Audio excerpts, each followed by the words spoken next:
ISKCON founder Acharya Prabhupada ki jai, H.G Rasaraj ki jai, H.G Gaurita ki jai, Kandra Srimad Bhagavatam ki jai, Nitai Gaur Premanand. All glories assemble your praise. All glories assemble your praise. All glories assemble your praise. All glories, all glories, all glories to the lotus feet of Shri Guru and Guranga. All glories to Srila Prabhupada ki jai. Om Namo Bhagavate Vasudevaya. Om Namo Bhagavate Vasudevaya. Om Namo Bhagavate Vasudevaya. Om Namo Bhagavate Vasudevaya. Om Namo Bhagavate Vasudevaya. Om Namo Bhagavate Vasudevaya. Narayanam Namaskrityam. Narayanam Namaskrityam. Naram Chaiva Narottamam. Naram Chaiva Narottamam. Saraswatim Vyasam. Devam Saraswatim Vyasyam. Atho Jayamati Nastapray Sabhadreshu. Nastapray Sabhadreshu. Nityam Bhagavata Sevaya. Nityam Bhagavata Sevaya. Namashloke. Bhavati Namasloke. Bhavati Naishtiki. Bhavati Naishtiki. Reading from Srimad Bhagavatam, Canto 10, entitled Samam Bonam. Today we are reading chapter 73, entitled Lord Krishna blesses the liberated kings. Today we will do text 7, 8 and 9. 7 and 8 does not have a purport, I read it myself. And text 9 we will recite together. Text 7, chapter 73 of 10th canto. Krishna Sandarsananada Drish Davashta Samrodhana Klamaha Rashasham Sur Kritikesam Girvihi Prajanyo Rupaha. Translation: The ecstasy of beholding Lord Krishna Having dispelled the weariness of his imprisonment, of their imprisonment, the king stood with joined palms and offered words of praise to that supreme master of the senses. Next day. Rajana uchuhu namaste deva devasya prapannarti haravaya prapannan pahina krishna nirvinan gora samskrite. Translation. The king said, obeisances to you, O Lord of the ruling demigods, O destroyer of your surrendered devotees' distress. Since we have surrendered to you, O inexhaustible Krishna, please save us from this terrible material life which has made us so despondent. Text 9, please repeat. Nainam natu nu suyomo Nainam nata sunyamo Magadham madhusudana Magadam madhusudana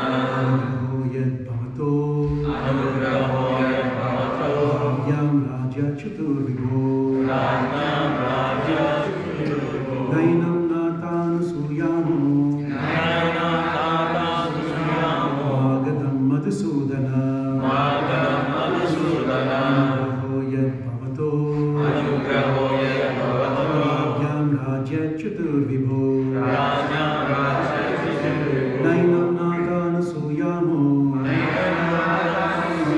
Magadham Madhusudana Magadam madhusudana Anugraho yad bhavato Anugraho yad bhavato Yam Raja Chaturvigo Rajnam Raja Chaturvigo Nainam natanu suyamo Nainam natanu suyamo Magadam madhusudana Magadam madhusudana Anugraho yad bhavato Anugraho yad bhavato Rajnam Raja Chaturvibho Rajnam Raja Chaturvibho Nainam natanu suyamo Magadam madhusudana Anugraho yad bhavato Rajnam Raja Chaturvibho Nainam Nathayo Sumayo Nainam natanu suyamo Magadam Madhusudanam Magadam madhusudana Graha Jad Bhavato Anugraho yad bhavato Akam Rajachuti Vivo Rajnam Raja Chaturvibho Questions? Nainam natanu suyamo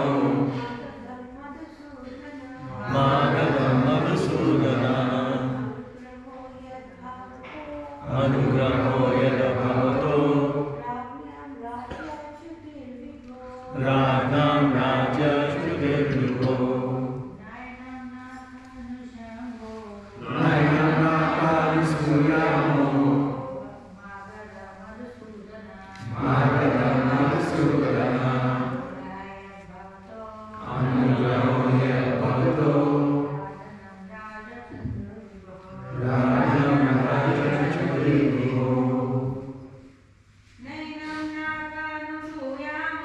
Nainam natanu suyamo Magadam madhusudana Magadam madhusudana Anugraho yad bhavato Anugraho yad bhavato Rajna Raja Chaturvigo Rajnam Raja Chaturvibho Word-to-word translation, please repeat. Na, not, Not. enam, Enam. with this, With this. Natha, Natha. O Master, O Master. Anusuyamaha, Anusuyamaha. do we find fault? Magadam, Magadam. the king of Magadha, The king of Magadha. Madhusudana, Madhusudana. O Krishna, Krishna. Anugraha, mercy, Yat, Yat. since, Since. Bhavataha, Bhavataha.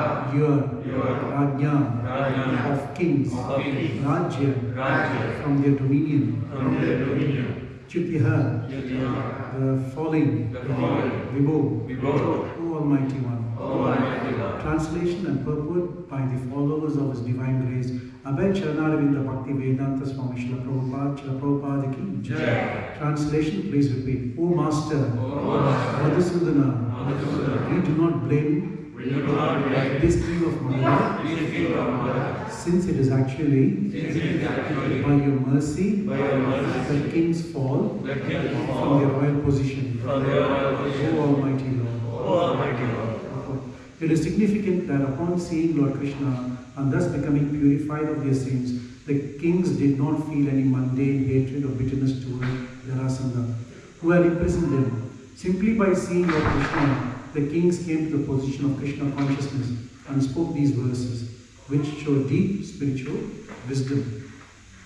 Om Ajnana Timirandasya Jnananjana Shalakya Chakshurumita Mena Tasmai Shri Guruve Namah Sri Chaitanya Manovisam Stapita Mena Bhutale Swayam Rupa Gadamahyam Dadati Svapadantikam Vancha Kalpakara Vishchit Kripastam Vidyavichit Patidanam Pavanidyu Vaishnavadyo Namo Namah Jai Sri Krishna Chaitanya Prabhu Nityananda Sri Advaita Gadadhara Sivasagi Gaura Bhaktivinoda Hare Krishna Krishna Krishna Hare Hare Hare Rama Rama Rama Hare Hare.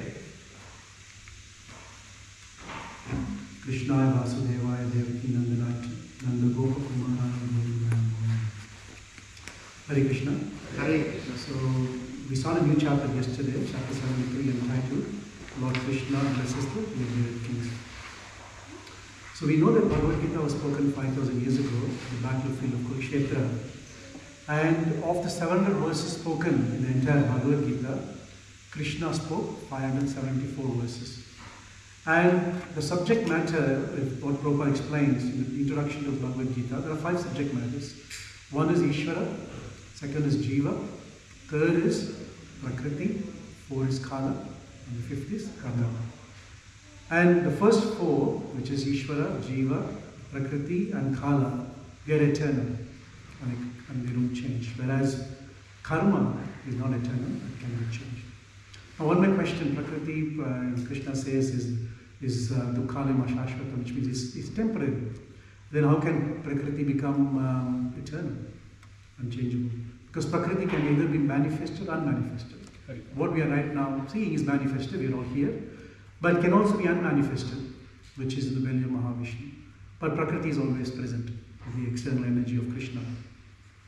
Now, of the 574 verses of verses which Krishna spoke in Bhagavad Gita, now it can be broadly classified into 3 categories. One is Krishna is making a statement to Arjuna and for our benefit all of us. Then Krishna is giving instructions, very specific, that you should do this or you should not do that. And Krishna gives a promise that if you do this, I promise you that this outcome of this will be this. Or it can be a verse can be a combination of statement and instruction, or it can be a combination of instruction and a promise. So for example, if you see statement, the very first statement Krishna makes is 2.13.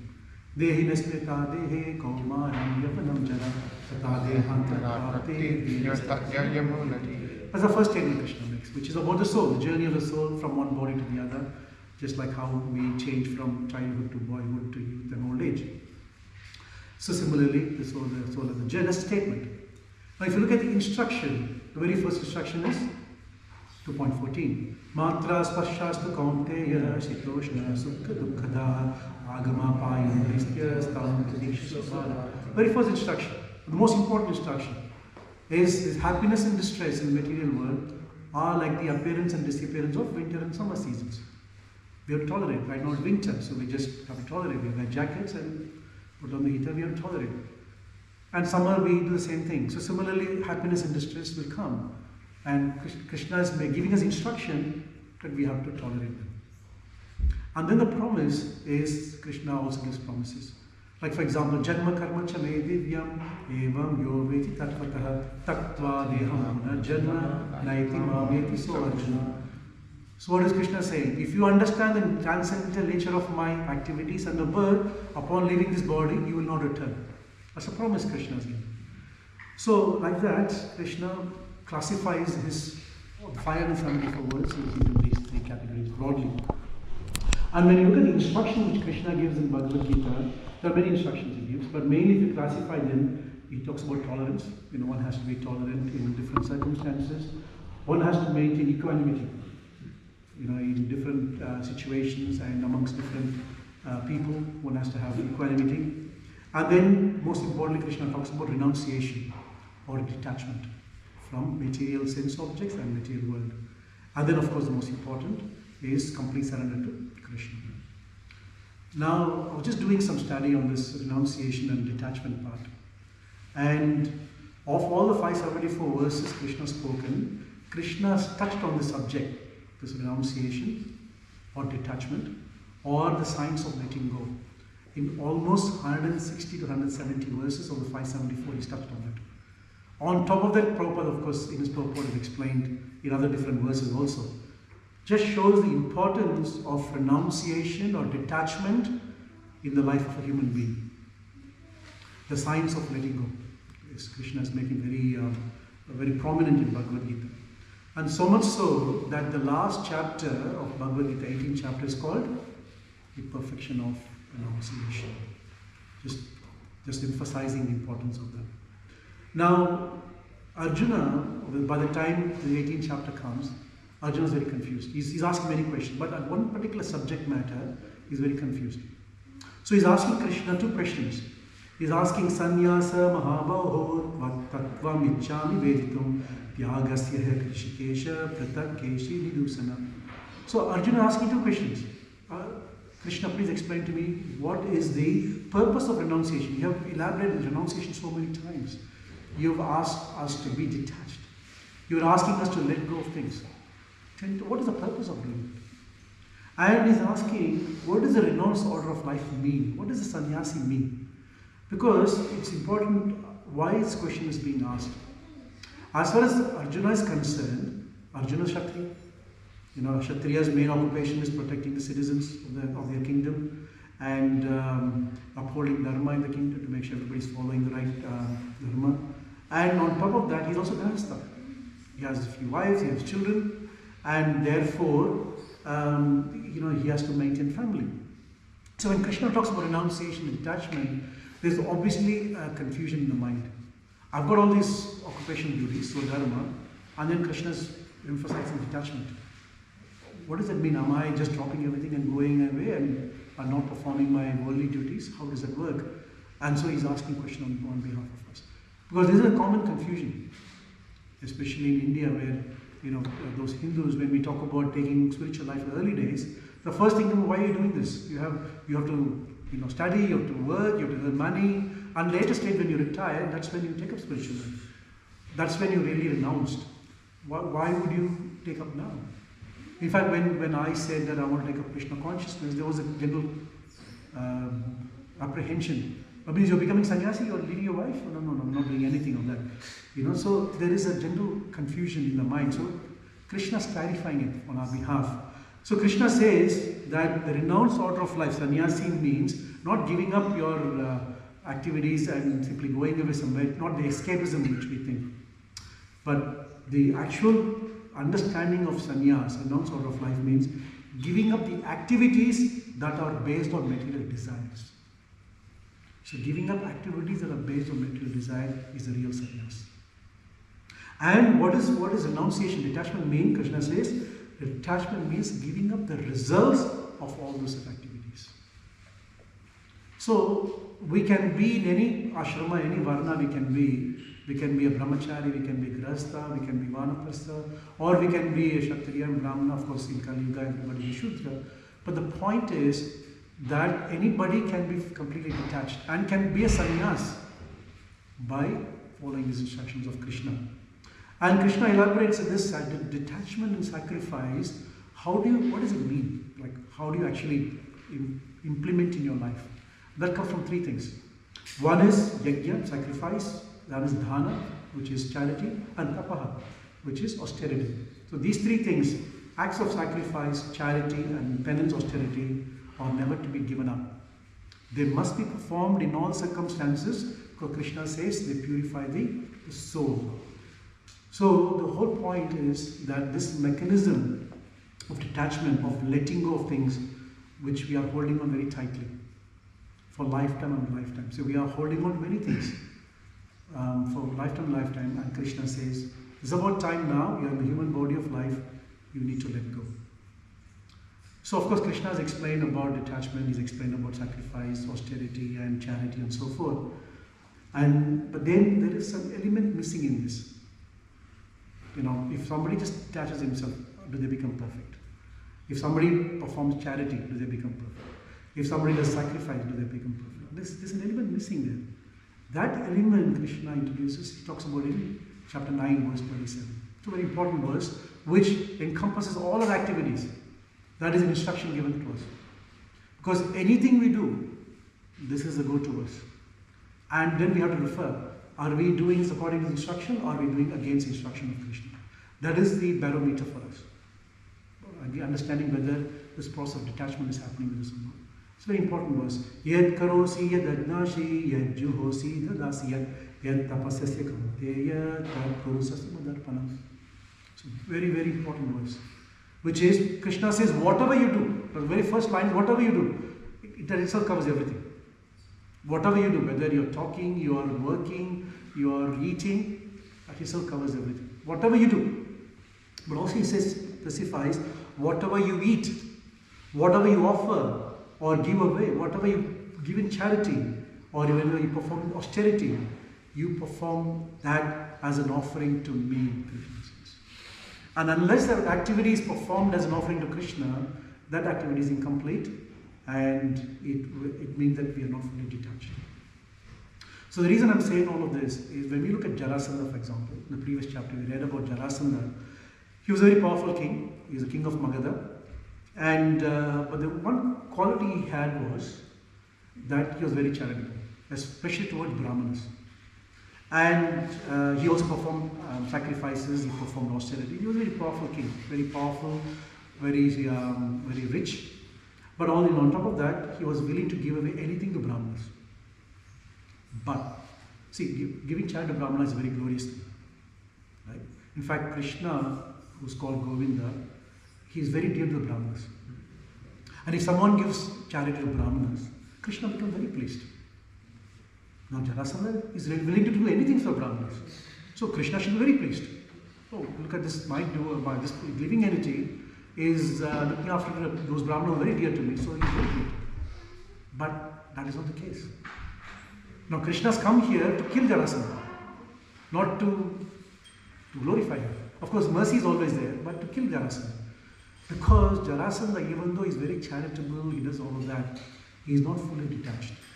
He is not willing to let go of his pride, his wealth, his position, and his envy or enmity towards Krishna. If you read the 19th verse of the previous chapter, there's a discussion which Vishwanath talks about, a dialogue between Krishna and Jarasandha. Krishna says, you have to give us, whatever we ask. Now Jarasandha says, no, what if you ask for my son? What if you ask for my position? What if you ask for the power I have? And then Krishna says, well, what is the point? And he goes on to explain. But still Jarasandha in his mind, he's got this false ego to say that, look, I'm very charitable. To do some good also, like in mode of goodness, somebody says, I'm very charitable, but there's a pride. That's why we're very careful that we can't be proud of being in mode of goodness also. Because mode of goodness, we become very proud. Look how I get up in the morning, I do so many things, and that can lead to pride. One has to be very careful. On the other hand, the kings who have been imprisoned, 20,800 kings who have been imprisoned by Jarasandha. Look at them, how when they were released from captivity by Krishna, the first thing obviously they offered their prayers to Krishna. They looked at Krishna, and we read from yesterday's verse 1 to 6 verse. They looked at the beauty of Krishna. How beautiful Krishna is. Wearing a yellow garment, he's wearing a beautiful Kaustuba gem, he's got Trivasta on his chest, and he's got a Vaijayanti Mala. And looking at his beauty, they were just so enamored, and then they offered some beautiful prayers. Now, as we know, Bhagavatam is full of prayers from great exalted personality, and we talked about the importance of prayers, importance of obeisances in the previous classes. So I won't elaborate now, but the importance of prayers to Krishna cannot be undermined. Very, very important. Of course, we come to Krishna when there is a problem. That first person we come and we know, Krishna, please help. And that's time we try to really become humble in one sense. But offering prayers is very important, and offering obeisances is even as one of the most important limbs of bhakti. Manmanava bhakto badhyajimam namaskuru. Krishna gives us different gradations of bhakti, which is very difficult for people in Kali Yuga to perform. And then he says, namaskuru, at least pay obeisances. At least you can do that. At least when we are able-bodied, we should be able to perform obeisances. Of course, we also talked about situations where we are not able-bodied, like Bhishma, for example, and he was able to offer obeisances mentally also. But what is important is the intent. Krishna is looking for that connection to how we connect with Krishna. So these kings who have been captivated, and when they look at Krishna and then the offering his beautiful prayers, and then the most interesting part which we learned in today's verse, I just want to read again. Something which really I want to talk about is the science of letting go. They're saying, O Master Madhusudana, we do not blame this king of Magadha, since it is actually by your mercy that kings fall from your royal position, O Almighty Lord. How difficult is it for us to come to that situation? Now Jarasandha is planning to kill all of them. And they have been captivated. It is explained that when Krishna saw them, they were in such a bad situation. They had not been eaten. They were very shabby, and they were in a very congested, very unhygienic place, and they were in a very, very bad shape. Like it is literally killing your soul. You feel like you're taking away the very purpose of existence. They were in such a situation that it is the most degradable position anybody can live. 20,800 of them in a very confined place. Like even animals are sometimes treated better. That they were treated worse than animals. And when Krishna released them, and they looked at Krishna, and just looking at Krishna, the whole knowledge dawned on them. And what did they say? They said, we are happy to forgive Jarasandha. We are happy to let go of everything he has done to us, because everything is happening by your mercy. So, one of the qualities of devotee when you perform bhakti is the art of letting go of things. And letting go of what material desires, letting go of sense of proprietorship, letting go of the envy, letting go of the pride, letting go of the anger we have. And Krishna talks about it in many instances in Bhagavad Gita. One of them is 2.71. Krishna says, Vihaya kamanya sarvan pumsas charati nishpraha nirmamo nirankaraha shashanti madhikachati. Krishna says that you have to let go of all the material desires, of all the things which is holding you in this material world. And only then you can get peace of mind. Sashanti madhikachati. If you want to get peace of mind, you have to learn the art of letting go of things. As long as you are attached to sense objects, as long as you are attached to things around you, as we talked earlier, aham mama aham iti. I'm attached to my body, therefore I decorate my body nicely. Aham iti, everyone around me, I'm attached to them, my family, my nation. They're all, attachments we have. Sometimes we have the false concept that being patriotic to a nation is great. That is also one kind of attachment. Because as we say, this material world is temporary. Anything temporary you get attached is going to bind you in the material world. So Krishna is telling us constantly in Bhagavad Gita, the science for us to live is to let go. And Bhagavatam is all about examples of how people have let go. So Krishna talks about theoretically in Bhagavad Gita, and Bhagavatam actually shows us the examples how people have demonstrated the art of letting go of things. So many different examples are there. Like Vidura, for example, he was the prime minister. And he left everything and went. Didn't even explain Bhagavatam that he had one thing in his possession was the bow and arrow. He just left that. He went completely empty-handed, didn't take anything with him. He knew the art of letting go and getting detached from his family. Even though he was very dear to Dhritarashtra.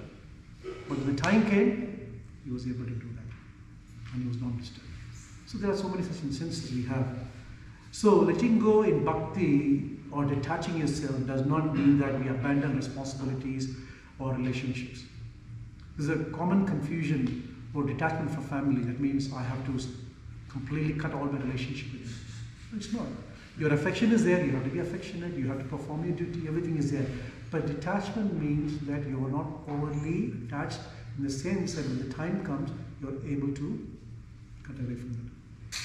Prabhupada says, there's nothing wrong being attached to certain things, but a knowledgeable person is one who knows when to detach. The right time you know how to detach. That's very important. If someone passes away in your family, we can't say, I'm very detached. I'm not going to feel remorse.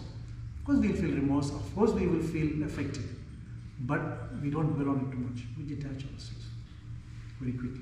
That's very important. So it also means letting go of things which are unfavorable, like unfavorable thoughts, unfavorable desires, unfavorable attachments to sense objects.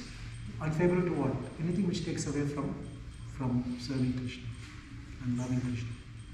It also means that it's surrendering our controlling mentality.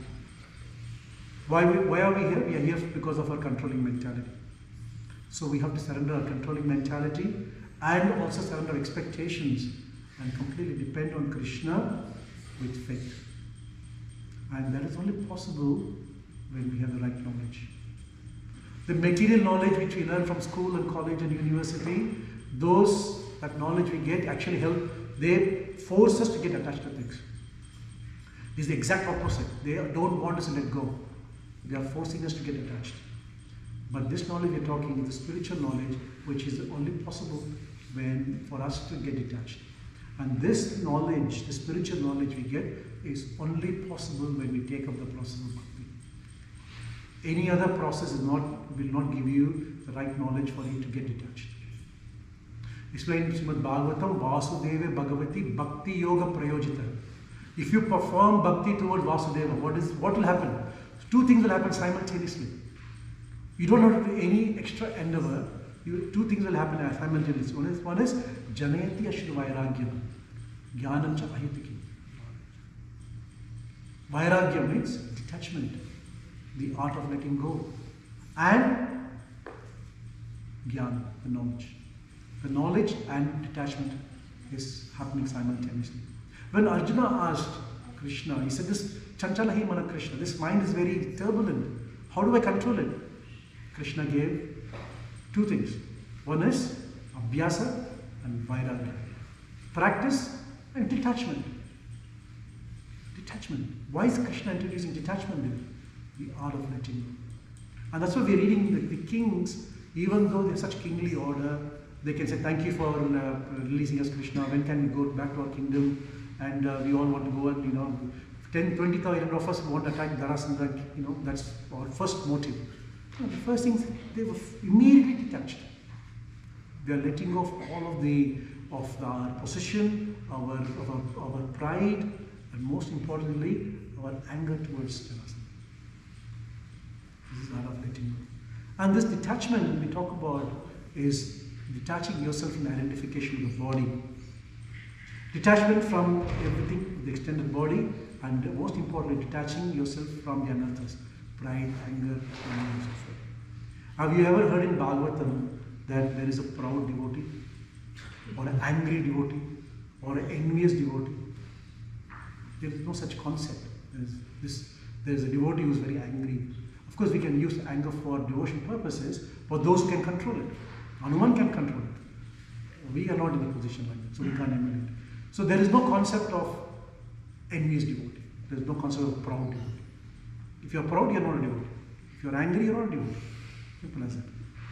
But of course, we are practicing, we are learning. So there is a transition for us where somewhere we are a devotee and somewhere we are still holding on to the anger and pride. That is it. But there is a transition.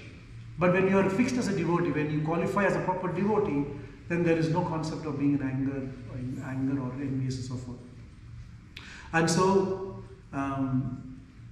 it's very important for devotees to understand that we have to let go, because all of us are here voluntarily. No one has forced us. No one has put a gun point on our neck, on our head, to say you have to come to temple and become devotees. We have voluntarily become devotees. Of course, we want to establish our lost relationship with Krishna. But most important point is we are here to learn how to let go of our false ego. How to let go of our envy towards Krishna and to other people. That's what we're here for. We are voluntarily subjecting ourselves to the rectificatory process so that we can learn how to let go of all of the attachments we have around us and all of the anathas we have. We want to let go of all of those things. We want to purify our senses by engaging ourselves in the service of Krishna. But then we wonder that why aren't devotees haven't changed? Sometimes we wonder that I see devotees and they are worse sometimes compared to kamis. There's sometimes we observe like that. And if it's a very interesting point, and I want all of you to think of this. In our material world, when we go to work or nowhere, we see people, they're envious, they're proud, they show all signs of materialistic nature. Immediately a devotee comes to the conclusion that it's okay, they are all, they are in ignorance, and therefore it is quite natural for them to behave like that. As when it comes to devotional service, when you come in association of devotees, then somehow that we fail to reconcile and we start judging people, and we then start, what becomes actually a pastime to find faults in other people. One of the favorite pastimes, unfortunately. So we have to understand that just because I've come to bhakti today does not mean there's an on and off switch that I become perfect. I can't let go of my false ego yet.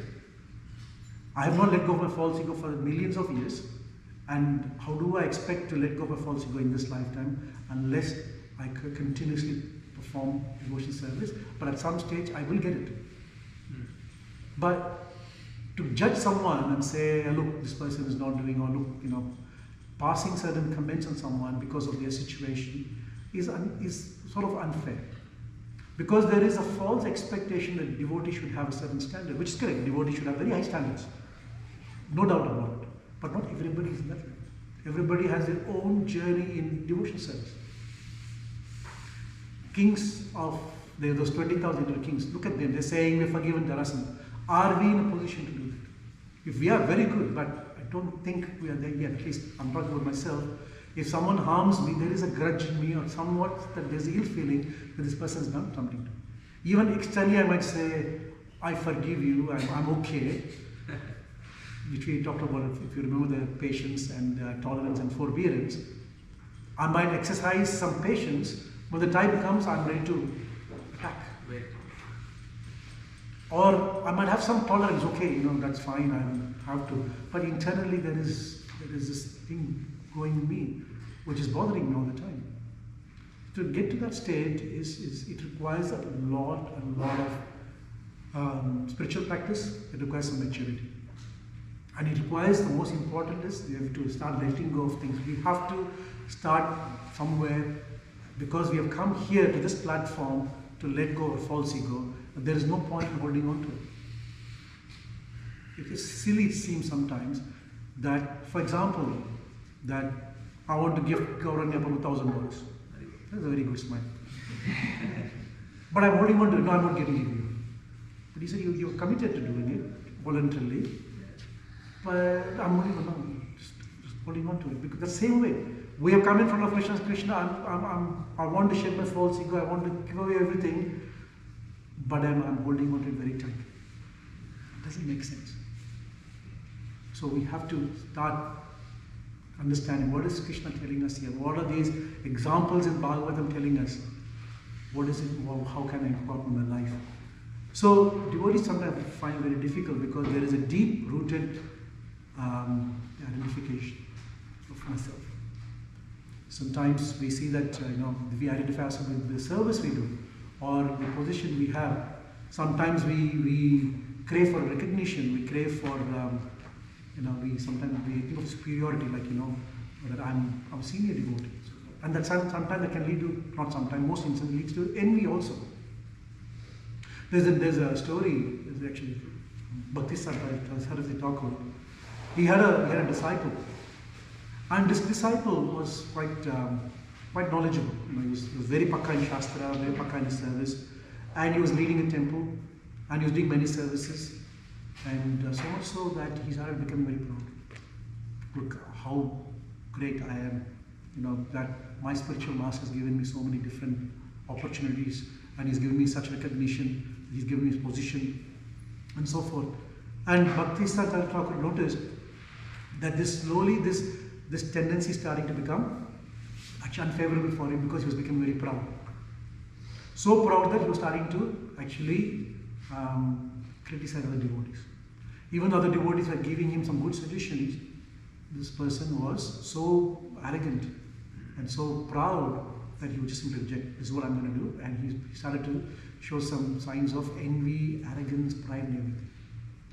So after noticing this, Bhaktisiddhanta Thakur, what he said was, he called him and he said, look, I got a very, very important service for you, and I would like you to do it. And this person thought, wow, I'm already doing great things.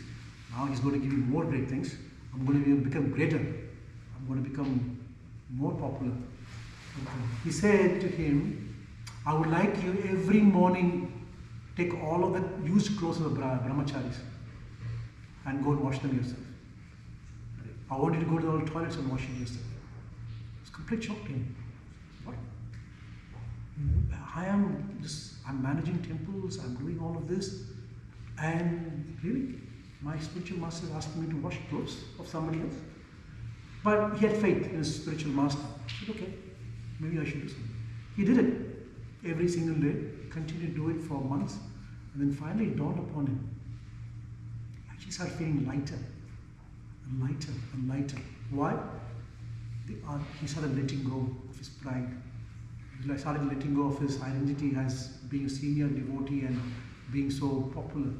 And as he started letting go and he started doing menial service, he started to realize, oh, this is the real me. This is why my spiritual master asked me to perform this particular task, because I was holding on to it. I was holding on to my identification that, look, I'm so great or whatever. So this is important for us, that we are holding on to that identification. And then also to remember that we have been conditioned from time immemorial. We have been conditioned. We have come from the spiritual world, from constitution position to condition position, and this conditioning has happened for millions and millions of life. And we are carrying these impressions within us. The sum total of all these impressions, the vasanas, and the sum total of all of the karma, the reactions of karma, is what we call as the consciousness, which is covering our soul. And so, by habit sometimes, by the way we have been brought up, by the way we are habituated in our environment, we are so used to being conditioned. Like Western countries, there's a particular condition. In other countries, every country has its own condition.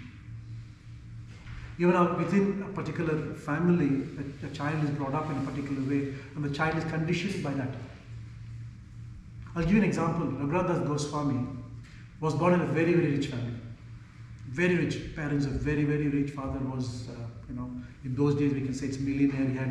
He had, bucket loads of gold coins. So rich he was that he had so many servants, and he would be fed every morning in a golden plate. And no one will allow him to do any service because there were hundreds of servants. So he was literally born not in a silver spoon, a golden spoon. That's how he was born. But in his childhood, he had this tendency that he wanted to surrender himself to Chaitanya Mahaprabhu. He had a sincere desire that I want to dedicate my life for serving Chaitanya Mahaprabhu. So he approached Chaitanya Mahaprabhu. Mahaprabhu said, go to Puri and go and work under the instructions of Swarup Damodar Goswami. He said, go and Swarup Damodar Das, you go work with him and take instructions from him. So he went. Now, those who have read Chaitanya Charitamrita know that Swarup Damodar Das was living an absolutely menial life. He would have prasadam from Jagannath, which is being discarded. The prasadam would have worms in it, and he would take the worms away, insects away, and then honor the prasadam. Now, you can imagine Raghunath Das Goswami where he was, fed by servants on a golden spoon in a golden plate, and all this puri, kachori, everything cooked nice in ghee oil, and then coming here and picking from the ground, taking away the worms and eating it. He was feeling awkward, but he knew he had to surrender to Mahaprabhu, and Mahaprabhu had given instruction, so he was very sincere. So at some stage, Mahaprabhu came to him and he asked, "What are you eating?" And Raghunath Goswami was very embarrassed. He couldn't even open his arms, his palm to show him. Mahaprabhu said, "Go," and he opened and he found prasadam with worms. And Mahaprabhu took a little bit, ate it, and he said, "This is the most sweetest and the greatest prasadam I've ever had." Jagannath Prasad, how can it be bad? Raghunath Goswami realized at that time the reason why Mahaprabhu had asked him to do it. Because even though he wanted to surrender, but in his heart the tendency to be opulent was still there. So he had to let go of all of that. So Mahaprabhu forced him to do that. And then, of course, we know the Goswamis, one of them, the great personality he was. And again, we read in Srimad Bhagavatam, Dhruva, for example, Dhruva had the desire to have a kingdom greater than his great-grandfather. Who is his great-grandfather? Brahma.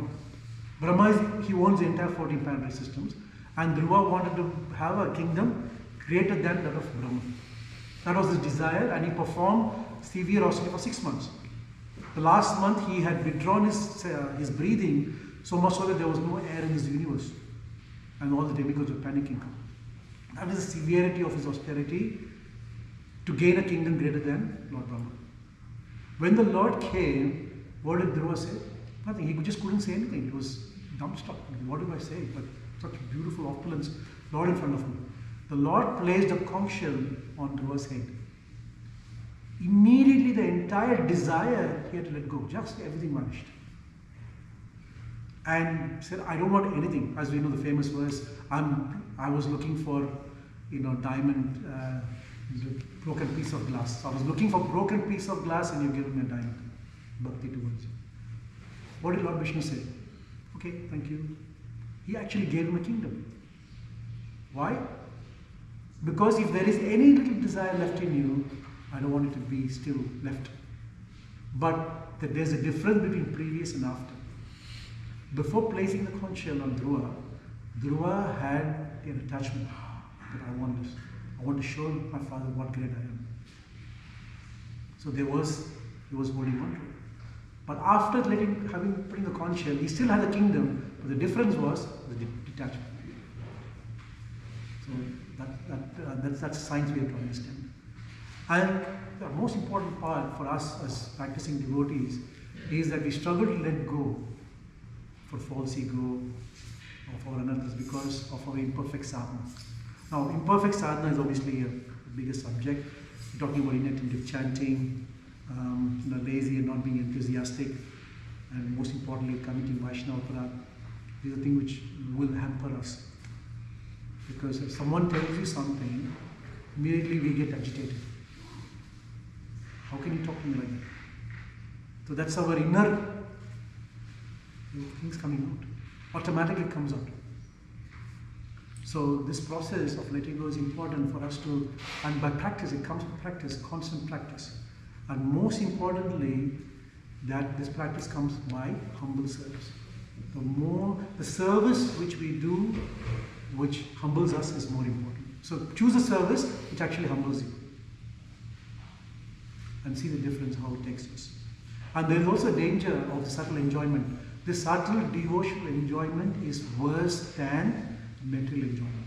This is Vishwanath Chakravarti warns us that this devotional ego is worse than material ego. The material ego is because of ignorance, and that can be rectified by knowledge. There's 99.9% of this population who are having material ego can all be rectified by knowledge. But the 0.01% who are the devotees, if we have the devotional ego in us, that's very dangerous.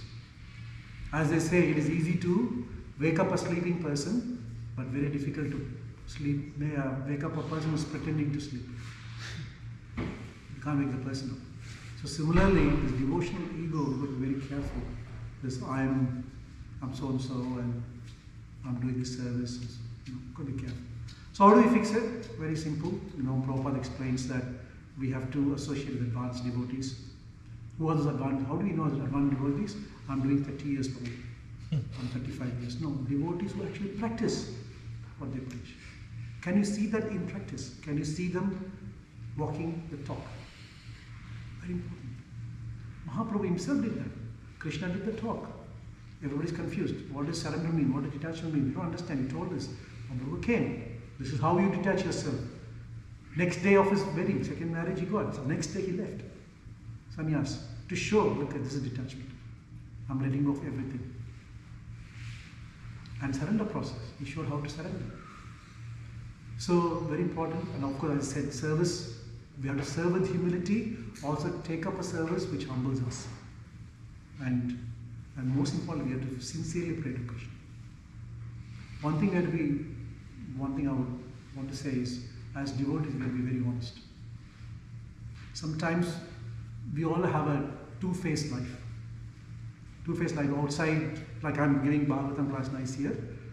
And then outside when I go, I talk about exclusivity of Krishna. Exclusive, we have to be completely surrendered to Krishna. I go to work and I become suddenly secular. Oh, yeah, everything is okay. What you're saying is good. What you're saying is good. Everybody is good. So I become a different person altogether. Correct? But at least within devotional life, we should not have this two-faced. We have to be as honest as possible within ourselves, because Krishna knows everything about us. What can we hide from Krishna?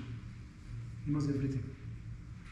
So we have to be very honest on ourselves. And the real test of detachment, the real test is what the kings are doing. When somebody harms you, physically or verbally, how do you respond? Very first response you do, that shows that how detached you are. And this entire Bhagavatam is all about that.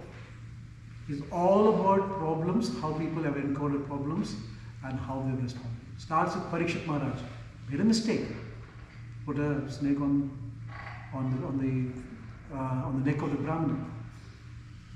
And the Brahmana boy Shringi, he cursed him. Parikshit Maharaj could have counter-cursed, but he did not. He let go. He said, fine, I'm going to die in 7 days. I'm letting go. Fine, no problem. And you see, Ashwatthama, he killed all of the sons of the Pandavas. And Arjuna had made a vow to kill him. Brought him in front of the Draupadi. What did Draupadi say? I'm letting go. Let him go. That's fine. He's a son of our Guru. So we have to let go. Forgive him. And then we see Vidura and Dhritarashtra. Dhritarashtra insulted him. Duryodhana insulted him. Vidura said, that's fine. We'll let go. And then finally even the other one, Durvasa and Ambarish Maharaj. Ambarish Maharaj, after Durvasa came running back to him and asked for forgiveness, he said, no, I should take forgiveness from you because of my action, you have to go through all this. So see, we can see time and again from Bhagavatam we learn how devotees have learned the art of letting go of things at the right time. So as practicing devotees is very important. You come here for the purpose of letting go of a false ego. You don't let go of false ego, there's no way going back to Godhead. That's the only way you can go back. Letting go of anartha is the only way we can go back. But what is the point of holding on to it when we voluntarily want to give it up? So we all have to reflect. Maybe this is an exercise for us today. There's something in us we always want to let go. I know there's a big list of things I want to let go for me. But there's one thing, maybe one thing I want to focus and think, okay, this I want to let go of. This one thing which is stopping me from progressing in my devotion. And each of you might have one such thing. So maybe think about that. Meditate on it. Pray to Krishna, can you please help me that I can get over this so that I can progress in God. And so we read such examples which gives us such great hope, but also gives us great instructions. And we'll continue to read more and more in Bhagavatam. And that's why Bhagavatam can be read in two ways. One, you can come here after 1 hour, so 8:30 now, we'll finish, and then we go out and we forget what has been spoken. Or the real thing to do is to live in Bhagavatam. What I hear is I'm going to live in it. I'm going to practice it. So that's what we are aiming to do. Hopefully one day we'll get there. Thank you so much. I'll end here. Any questions or comments or any corrections?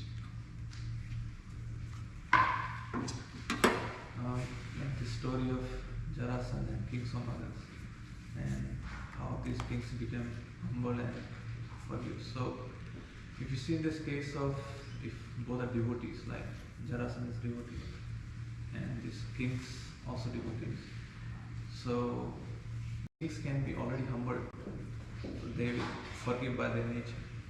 But if a devotee who is maybe very spiritually proud, like Jarasandha is into Brahmanas and spiritually proud, so what is the protection for these devotees who have no guidance?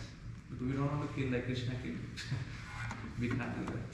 But what protection or guidance this can have no guidance, no protection. And Like Jarasandha. Yeah, like Jarasandha. For these devotees, because these are many cases like who engage other devotees, they think they're engaging them, but they feel exploited. And later on, these devotees, they also get lost because of offenses. The biggest problem, the real problem with Jarasandha is because his association with Shishupal. Shishupal is very, very envious, as you know, by nature. And so his association with Shishupal was the biggest downfall for him. No, Jarasandha had every opportunity, because Krishna is personally there, Pandavas are there, Vidura is there. There are every opportunity at the time for him to have rectified that situation, as you rightly said. But because of his very, very close association to Shishupal, that was his downfall. So he should have been intelligent, and he didn't do that. And so later, of course, when the time he realized, it was way too late. So yes, there are opportunities for devotees. I only worry about devotees who are physically away, like the proximity to temple and association is not there. That becomes really difficult. And that, of course, this question will become very relevant. How do we there? Because we are so much associating with non-devotees. How are we going to let go of things? It's of course a very difficult thing. But fortunately for us now, the associations through social media, like the classes and all that. But seriously, you have to have the discipline. I've seen devotees who are not regularly in physical touch with devotees, and they struggle a lot. They struggle a lot. So they have to pray sincerely to Krishna, and hopefully Krishna will give them a different situation. But the sincerity should be there. If the sincerity is not there, then if they feel comfortable where they are, then they can't complain. They have the pain should be there. You know, the one thing which really struck with me, and probably I've said it many times, I'm apologize for repeating again, is the anxiety for Krishna. Like, for example, am I chanting attentively? I don't think ever. But if I'm anxious that I'm not chanting attentively, that anxiety itself is going to get Krishna's attention. The reason I ask is because whenever I read Prabhupada's purport, I feel really disappointed, discouraged, and embarrassed about myself. Prabhupada lists all the qualities of a devotee. In every verse, this is how devotee should be. I said, I don't take any of the boxes. How am I ever going to please Srila Prabhupada? But if I have an anxiety that, look, I'm so bad at this, then there is an opportunity. That's why you see Acharyas, their Vaishnava songs, Amara Jiva Sada Papa. How can Bhakti not Thakur say that his life is full of sinful? He can't. Because, they put themselves in a situation.